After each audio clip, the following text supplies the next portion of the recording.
and that's something they've kept consistent. So I think that's really good as well. But yeah, Ruby Rose was good for what she did, but I just think underutilized. they didn't really give her much to do, as you could say with Perkins. You know, she wasn't bad, but was she really necessary? Yeah. But with Perkins, you get that great payoff where you see if you don't fucking follow the rules, you get taken out. Yeah, and like he's like your membership has been revoked, and then yeah, it was just, that was a really cool scene. Because she's like that Santino guy's main woman, you know, main bodyguard. Like, did she really have to do much with him, you know? Yeah. Because he's like a higher up person. I'm sure not a lot of people are trying to go after him or whatever.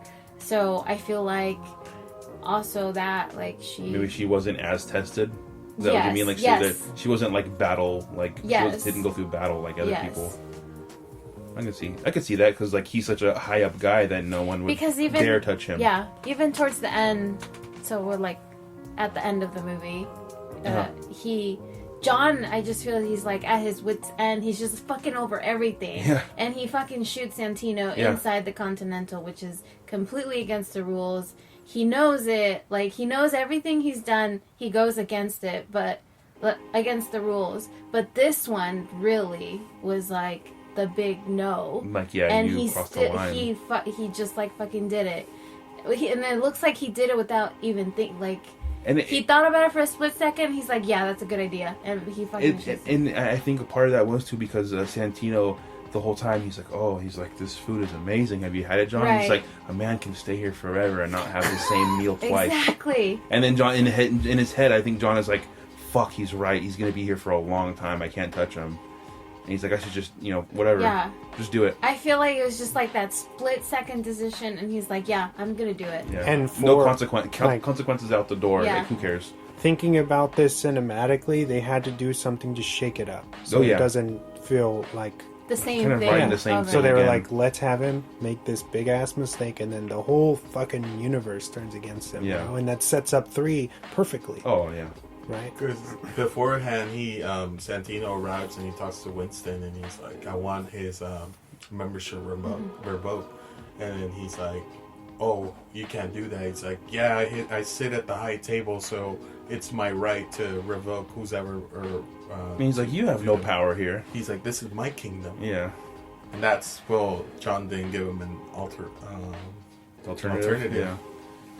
And then I like how Winston is like, John, think about this. They try to stop him. Yeah. He's like, you don't want to do this, and then pop, and he's like, in the head too. Yeah. What have you done? That too, I just feel it shows you. They try to show you what kind of person John was through all these other people that are actually trying to help him, and they're actually really nice to him. Yeah.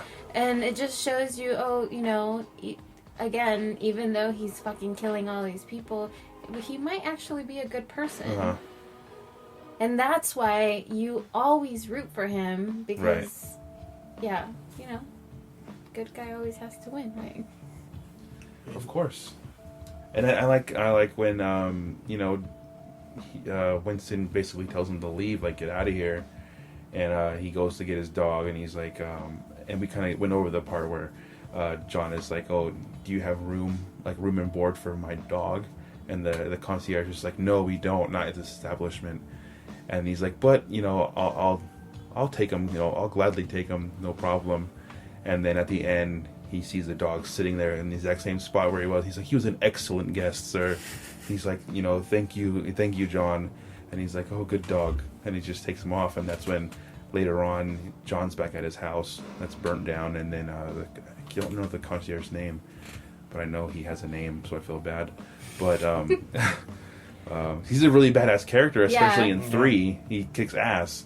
But he is a good character. Like, his story arc alone is amazing, because you think he's just like, he's like the Alfred. He's like a guy at a desk, working at this place where they're. But he's a scene stealer. Where killers are, and he's like a stoic type of presence that guy is so good. Yeah. I feel really bad that I don't know his name too, because I liked him in Fringe. Uh-huh. And that show. He was really good, and his like the way he stands up with his fucking neck that doesn't move. And I'm just like, what's wrong with that guy? But yeah, he's definitely like a scene stealer, and he like the way he talks is just like, what? Like, your mouth is just open, and you just can't stop staring at him. And then she ends up telling John that Winston wants to see him, basically. And I think John assumes that he is, about to get killed, pretty much, like the way Perkins did.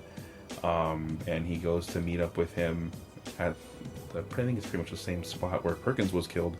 And he's like, why am I still alive, basically? He's like, because I deem it. And then he looks over at one of the bodyguards and he like nods to him, and the guy goes, okay, now. And then every single person in that park area stops walking, and they all turn and look at John. And then you see that power that Winston has over, like, what type of authority he has, basically. And then, so he's still, even though John broke the rules, he's still looking out for him. And then he's like, I'll give you an hour. Because he's informed them that the high table...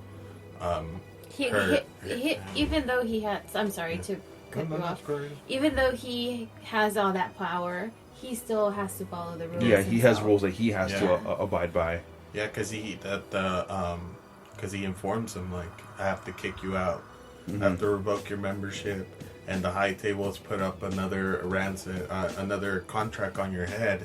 And he's like, how much? He's like, double. He's like, 14 million. And so he's like, oh, I'll give you I'll give you an hour. So he calls it in. He's like, oh, he said something, password or he's code. like, account 1111. And he's like, start it in 1 hour. So then you see John start to kind of walk, and then all these people in the park start getting text messages, but they can't do anything for an hour. And you see them like look at their phone and look at him, and then he starts to notice everyone around him is a mercenary, and then he starts to slowly pick up the pace and run, and then that's where the movie ends. He's running with his dog. His dog through the park as it's sunset, basically. It's going down, the sun's going down, and all these people are just like the homeless guys watching him. If you really look at how he's running, you could tell he's fucking beat to shit. Oh yeah, he's just like, he's tired. He's in pain. He's tired. Like, you're like, bro, really? Like, more? Like, more of this? Like, he's like, fuck, 7 million was crazy. 14 million? Like, he even, and it's, when we go into the other movie, I love the fact that Winston's like, he's like, oh, it's, because Winston even said, like, it's not just New York. It's gone international. It's got international. So, like, everybody, like, the contract's gone worldwide and stuff. And that's where we kind of end chapter 2. Mm-hmm. Do you have any swan facts for this one? I do. Let's do it. Swan facts. All right, going back to the homeless thingy that you guys brought up. Lawrence Fishburne and his homeless crew functioned beneath the streets of New York. Was actually that idea, the concept was thought up by director Chad Stahelski, who, while strolling around NYC, noticed an alarming amount of vagrants who inhabited the city. They seemed to go unnoticed to the general population, so he thought it would be a cool thing to kind of incorporate that into John's universe. And I know, I can't remember if they say it in the movie or not, but Lawrence Fishburne says that he loves that he's like the king of the city beneath the city or whatever, right? Which is, it's pretty cool. The gold coins have no real worth. They are mainly used to identify that you're merely a part of the community and not like an imposter. I guess a lot of fans were upset that in chapter 2 they didn't really answer how much the currency is worth. Like when they give you one coin, or even when John like breaks open his weapons case and he has all those coins, like the stacks of them. How much? Yeah, what is that equivalent to? Which is interesting.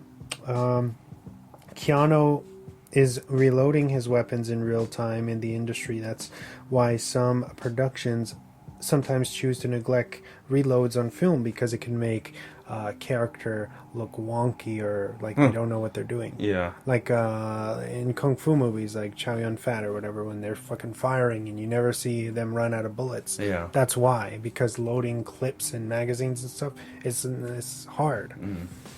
I already talked about Ruby Rose. This marks the first project for Fishburne and Reeves to have worked together since the final installment of The Matrix, which was Matrix Revolutions. Yeah. This was their Reunion. reunited and we feel so good. There were several different scenarios for this chapter, or premises that could have been. One of them was they thought about him saving his daughter, or like a future love affair, which they both seem kind of like that's kind of that's been done. You know? Yeah. Wick's dog in the film is an American bully who was adopted at the end of the first film. And that leads us into chapter 3. Oh yeah. The current film, right?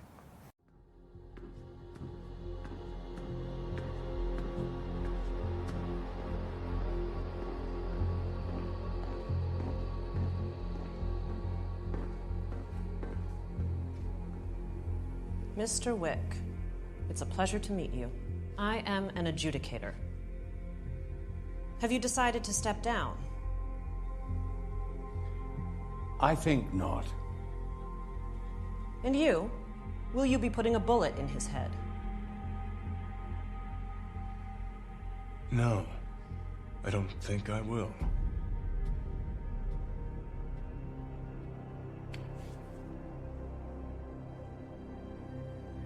Very well.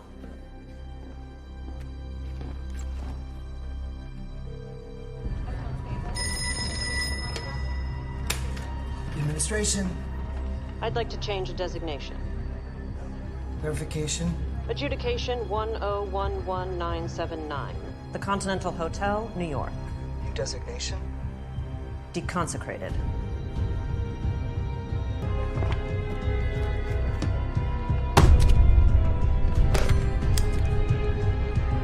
The New York Continental Hotel has been deconsecrated. Goodbye.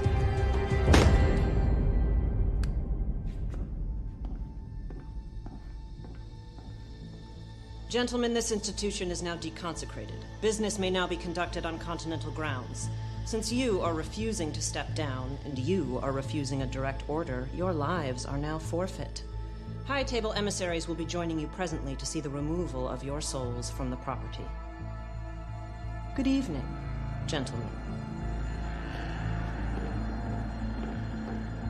This haven is safe no more. Our services still off limits to me.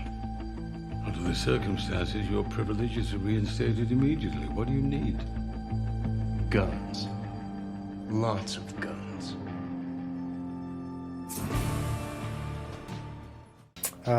So I named this one Chapter 3, Be Seeing You, John. Ooh. Nice. You like that? You like that? Oh yeah. John Wick, Chapter 3, Parabellum. Parabellum is Latin for prepare for war. It's rated R. It's from 2019, just last year. It's 2 hours and 10 minutes long. These seem to be getting longer because they want to pack so much into them. It's got a 90 on Rotten. So good. Which is currently the highest rated John Wick film on Rotten Tomatoes. It's directed by Chad Zaleski, written by Derek Kolstad. This time he had 3 co-writers, maybe because it's so intense. Shay Hatton, Chris Collins, and Mark Abrams. Gonna give them their due. The film stars Halle Berry, Lawrence Fishburne, Mark Dacascos, Lance Reddick, Ozia Kate Dillon, who plays the Judicator, who's a great. I fucking hate her, but she's a good the character. best character. She's a great solid. villain. I hate her in this movie. A solid woman character, for sure. Ian McShane, as always, and Angelica Houston comes out, who is his adopted mother. We find out. Yeah. Right? After killing a member of the High Table and doing so on the forbidden ground of the Continental, John tries to escape the city alive with every